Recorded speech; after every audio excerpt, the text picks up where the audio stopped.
My dad said like it was nothing. Just mortgage your house after demanding I pay for my brother's dream wedding.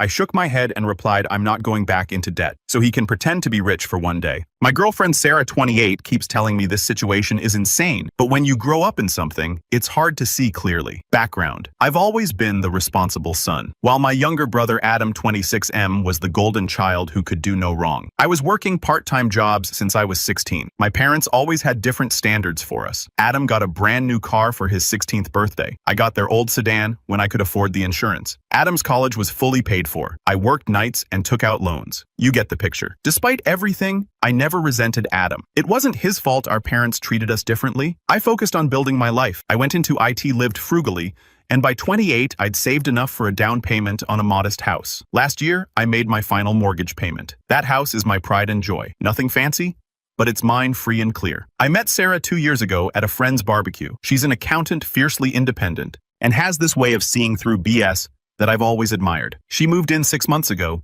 and we've been talking about our future. Marriage, kids, the whole thing. She's been incredibly supportive about my family dynamics, though she's made it clear she thinks my parents take advantage of me. Here's where everything exploded. Adam got engaged 3 months ago to his girlfriend Nicole, 24F. They've been together for a year.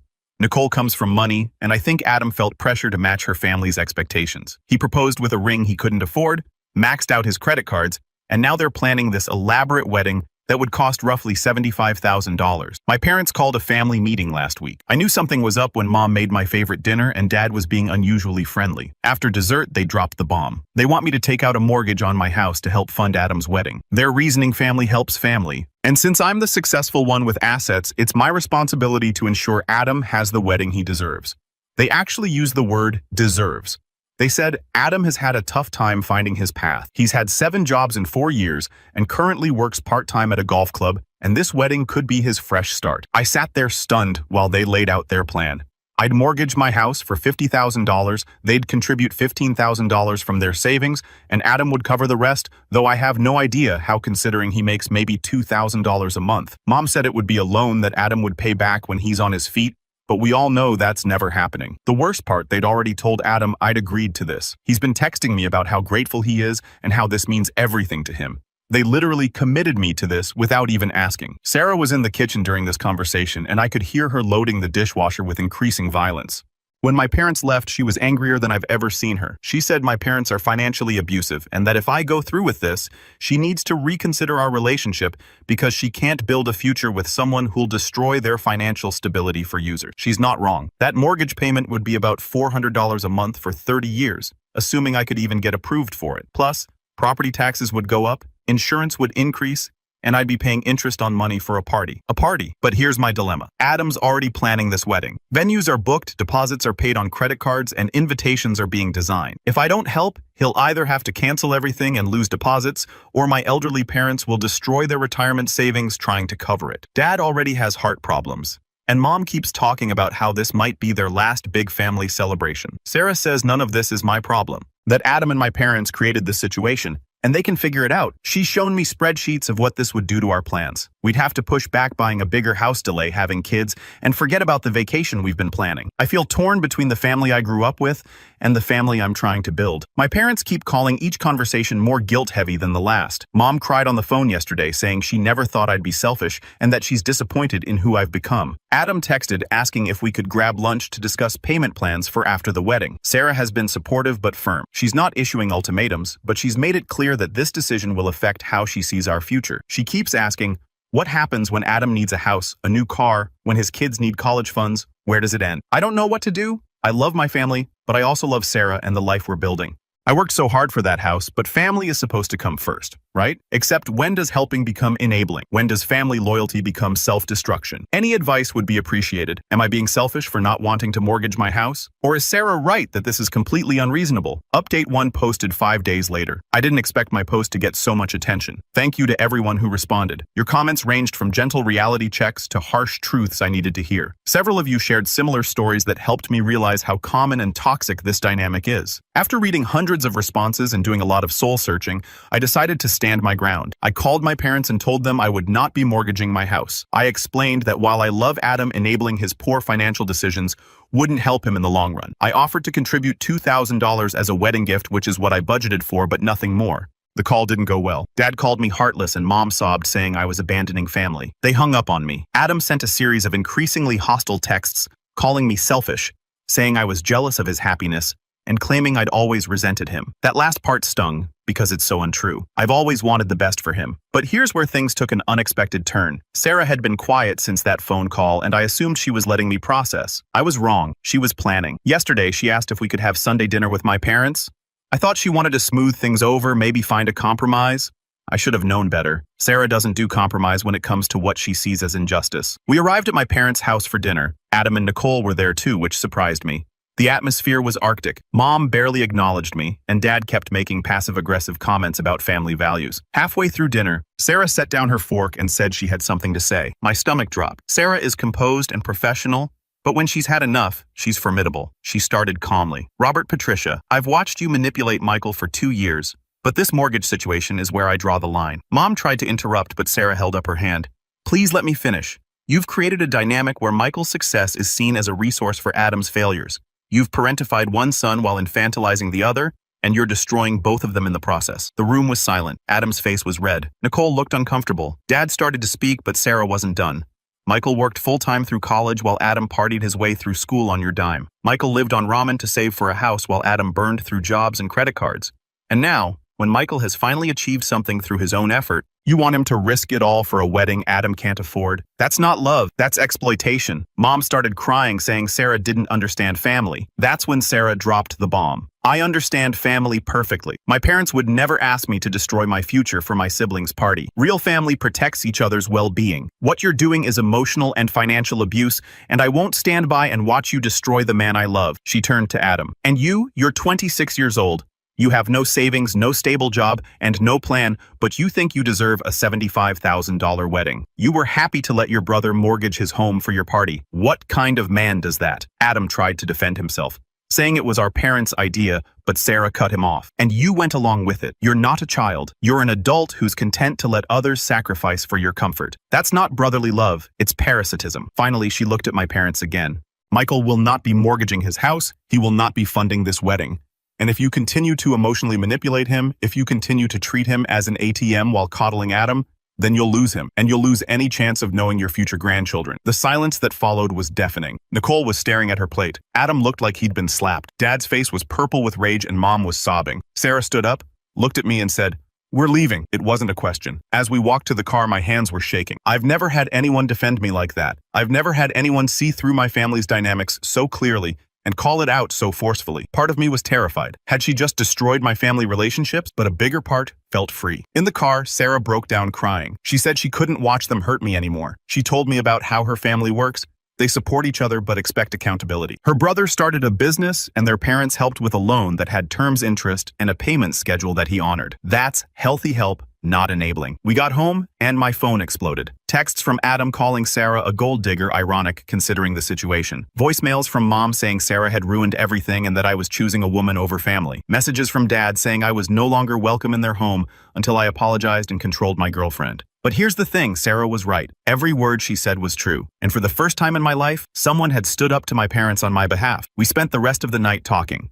Sarah apologized for ambushing me, but said she couldn't watch them manipulate me anymore. She showed me articles about financial abuse, enmeshment, and toxic family dynamics.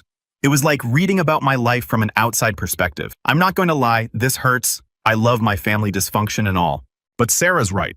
Where does it end? Today, it's a mortgage for a wedding. Tomorrow, it's buying Adam a house. Next, it's funding his kids' lives while our own children go without. I've decided to stand firm. No mortgage, no large financial contribution, no more enabling. I'm looking into therapy to deal with the guilt and to understand why I've accepted this treatment for so long. Sarah and I are stronger than ever. Having someone love you enough to face down your demons with you, to stand up to the people who hurt you, even when you won't stand up for yourself, that's real love. I don't know what will happen with my family. Adam's wedding is in 3 months, and they'll either figure it out or they won't. But I'm done lighting myself on fire to keep others warm. Thank you all for your support and advice. It gave me the courage to choose my future over my past. Update 2-3 months later. It's been 3 months since Sarah's confrontation with my family, And I wanted to share what's happened because it's not what I expect. After we left that dinner, I went no contact with my family for about 2 weeks to process everything. Sarah found me a therapist who specializes in family enmeshment and financial abuse. Those sessions have been eye-opening. I've realized that my entire sense of worth was tied to being the responsible one, and my parents reinforced that dynamic because it benefited them. The silence from my family was deafening at first. Then, surprisingly, Nicole reached out to Sarah. They met for coffee, and Nicole admitted she'd been uncomfortable with the whole situation. She didn't grow up wealthy. Her family is just comfortable, and she never wanted or expected a massive wedding. The pressure was coming from Adam trying to prove himself and my parents encouraging it. Nicole had apparently given Adam an ultimatum after our dinner: grow up or lose her. She wasn't going to marry someone who expected his family to bankroll their life. This led to the first breakthrough. Adam called me not to attack or demand money, but to actually talk. He admitted he'd been living in a fantasy, assuming there would always be someone to bail him out. Nicole had made him create a real budget for the first time in his life, and he was shocked to realize he couldn't even afford his current lifestyle, let alone a wedding. For the first time ever, Adam apologized. Not a manipulative, "I'm sorry, but" apology, but a real one. He admitted he'd been selfish, that he'd taken advantage of both me and our parents, and that Sarah's words had been a wake-up call he desperately needed. The wedding has been completely reimagined. Instead of a $75,000 spectacle, Adam and Nicole planned a $10,000 backyard ceremony at Nicole's parents' house. They're doing a potluck reception, DIY decorations, and a friend is DJing. Adam took extra shifts at the golf club and got a second job doing freelance graphic design. He'd actually graduated with a design degree, but never pursued it seriously. Between them, they saved $7,000 in 2 months. Nicole's parents gifted them $3,000. No loans, no credit cards, no mortgaging houses. My parents were the hardest to come around. Mom called after a month crying, but different tears of realization. She admitted they'd put too much pressure on me over the years. Dad took longer, but eventually he called too. He couldn't quite apologize, but he said he understood my position. The real breakthrough came when Adam invited all of us to dinner at his apartment. Yes, he and Nicole got their own place instead of living with our parents. He'd prepared a meal. Adam cooking was itself a miracle, and he had something to say. He thanked Sarah. He said her words at that dinner were the harshest but most necessary thing anyone had ever said to him. He'd been coasting through life enabled by our parents, always expecting someone else to solve his problems. He was on track to be 40 and still dependent, still making excuses, still blaming circumstances. Adam looked at me and said, "You were never the lucky one for being responsible. I was the unlucky one for never having to be. You learned to stand on your own feet while I learned to fall and expect to be caught." Sarah saved me from myself. It was the most mature thing I'd ever heard him say. The wedding last weekend was beautiful, simple, genuine, and full of joy. Adam worked every detail. Nicole's family helped with setup, and everyone contributed something. My parents seemed lighter, like a weight had lifted. Mom pulled me aside and admitted that trying to maintain Adam's dependence while using my resources had been exhausting them financially and emotionally. During the reception, Adam made a toast. He thanked Nicole for her patience and love. He thanked our parents for being there. Then he thanked Sarah for having the courage to say what needed to be said, and me for being the brother who showed him what actual hard work looked like, even if he'd resented it at the time. But here's the best part. Sarah and I are engaged. I proposed last month, not at the wedding. I'd never do that to Adam and Nicole. I did it at our house in the backyard I'd almost risked on a mortgage. I told her that she'd show me what real partnership looks like. She'd fought for me when I couldn't fight for myself. She'd loved me enough to risk my family's anger to protect our future. She said yes, crying and laughing, saying she'd marry me in a courthouse if that's what we wanted, because the marriage mattered, not the wedding. We're actually planning a small destination wedding with just close friends and immediate family. Budget of $15,000 that we're paying for ourselves. Adam was the first person we told. He hugged Sarah and said, "Thank you for saving all of us." Because that's what she did. She saved me from financial ruin, saved Adam from perpetual adolescence, and saved my parents from enabling themselves into poverty. My therapist says this is the best possible outcome, but warns that maintaining these boundaries will be an ongoing process. Old patterns die hard, and there will likely be backsliding. But for now, things are good. Adam has kept both jobs and is talking about going back to school for his master's. Nicole is proud of who he's becoming. My parents are treating both of us as adults rather than as the responsible one and the baby. And Sarah and I are planning our future without the weight of toxic obligations. To everyone who told me that standing up to family manipulation would destroy my relationships, you were wrong. It destroyed the dysfunction and let us rebuild something healthier. It wasn't easy, and there were moments I wondered if I'd lost them forever. But Sarah's courage in that moment changed all our lives. Sometimes the kindest thing you can do for someone is refuse to enable them. Sometimes The most loving act is forcing them to grow up. And sometimes it takes an outsider to show a family how sick their dynamics have become. Thank you again to everyone who commented on my original post. Your words gave me strength when I needed it most. And to anyone dealing with similar family dynamics, it's not your job to bankroll other people's dreams at the expense of your own future. It's not selfish to protect what you've worked for, and it's not cruel to expect adults to act like adults. Choose the people who choose you, who fight for you, who see your worth beyond what you can provide. I chose Sarah, and it was the best decision I've ever made. Final update 1 month after the wedding. I thought I was done updating, but something happened yesterday that felt like the perfect ending to this saga. Adam invited Sarah and me over for dinner. When we arrived, my parents were there too. My first thought was ambush, and Sarah tensed beside me, but Adam quickly assured us this was different. After dinner, Adam stood up and pulled out an envelope. Inside was a check for $2,000, the wedding gift I'd offered months ago when I refused to mortgage my house. "I can't accept this," he said, pushing it back to me. "You've already given me something worth more than money." He turned to Sarah. "You gave me the truth when everyone else was giving me excuses. You made me see that I was heading toward 30, 40, 50, still expecting other people to fund my life. You saved me from becoming someone I wouldn't be able to respect." Then he pulled out another envelope, a 5-year payment plan he'd created. Not for a loan he'd taken, but for all the money our parents had given him over the years that they'd never given me. He'd calculated everything he could remember: the car, the college payments, the credit card bailouts, the loans never repaid. "I can't pay it all back," he said to our parents, "but I can start and I can stop taking." Our parents tried to protest, but Adam insisted. "You gave me everything, but it made me nothing. You gave Michael nothing, and it made him everything. It's time to balance the scales." He's been putting $500 a month into an account for our parents' retirement. He showed us the statements, 3 months of consistent deposits. Then Nicole stood up. She thanked Sarah too, saying that watching her stand up to my parents gave her the courage to stand up to Adam. "I almost married a man-child who expected the world to provide for him. Now I'm married to a man who's learning to provide for himself and others." My dad, who's never been emotional, actually wiped his eyes. He looked at Sarah and said, "You did what we should have done 20 years ago. You loved our boys enough to tell them the truth." Mom added, "We thought we were being loving parents, but we were creating a dynamic that would have destroyed both our sons eventually. Michael would have burned out trying to carry everyone, and Adam would have never learned to carry himself." As we were leaving, Adam pulled Sarah aside. I heard him say, "Michael's lucky to have you, but more than that, our whole family is lucky to have you. You're the sister I never knew I needed, the one who'll call me on my BS and make me better." Sarah was crying by the time we got to the car. Good tears. Healing tears. This morning we got a text in our family group chat. Yes, we have one now, and it's actually healthy. Adam had shared a photo of his latest pay stub from a full-time graphic design position he just landed. His first real career job with benefits and a salary that's actually more than mine was at his age. His message read, "To Sarah, who saved me from myself, to Michael, who showed me what hard work looks like, to Mom and Dad, who are learning to love us both the same, and to Nicole, who loves the man I'm becoming, not the boy I was." My therapist says this kind of transformation is rare. Usually when you stand up to toxic family dynamics, you lose people, sometimes forever. We got lucky. We had people willing to hear hard truths and make real changes. But none of it would have happened without Sarah's courage at that dinner. She risked everything: my family's love, potentially our relationship, if I'd sided with them, her own comfort to speak the truth. We're getting married next spring. Adam will be my best man, because the brother I have now, the one who works hard, takes responsibility, and stands on his own feet, is the brother I always wanted. And Sarah will walk down the aisle knowing she didn't just marry into a family, she helped rebuild one. To everyone in toxic family dynamics, change is possible, but only when someone has the courage to demand it. Sometimes that person has to be you. Sometimes you're blessed enough that it's someone who loves you enough to fight for your future. Find yourself a Sarah, or better yet, be someone else's Sarah. Stand up to the manipulation,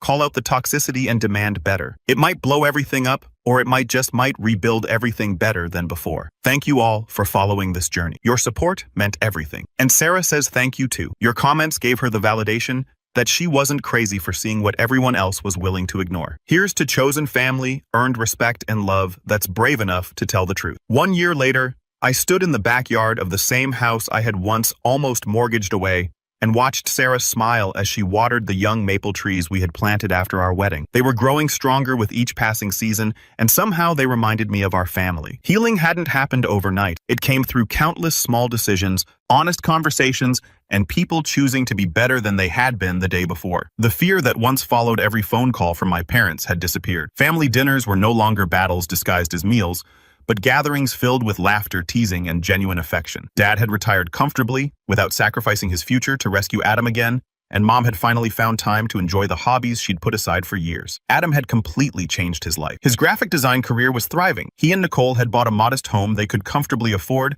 and he refused every shortcut that would have once tempted him. He often joked that earning something yourself felt better than receiving 10 times as much from someone else. Nicole would laugh and remind him that she'd always known the man he could become, even if he hadn't believed it himself. Sarah and Nicole had become close friends, and every now and then, they still laughed about the dinner, where Sarah had said what nobody else had been brave enough to say. Sarah always insisted she hadn't been fearless that night. She had simply loved me more than she feared the consequences. Therapy remained part of my life not because I was broken anymore, but because I wanted to keep growing. I finally understood that saying no wasn't selfish, that healthy boundaries weren't walls, and that love didn't require endless sacrifice. On the anniversary of everything changing, we invited everyone to our house for dinner. Watching my parents laugh with Adam while Sarah helped Nicole prepare dessert, I realized we had rebuilt something I once believed was beyond saving. My parents no longer saw me as the responsible son, and Adam as the one who always needed rescuing. They simply saw us as their sons. Before everyone left, Mom hugged Sarah tightly and quietly thanked her for loving our family enough to tell us the truth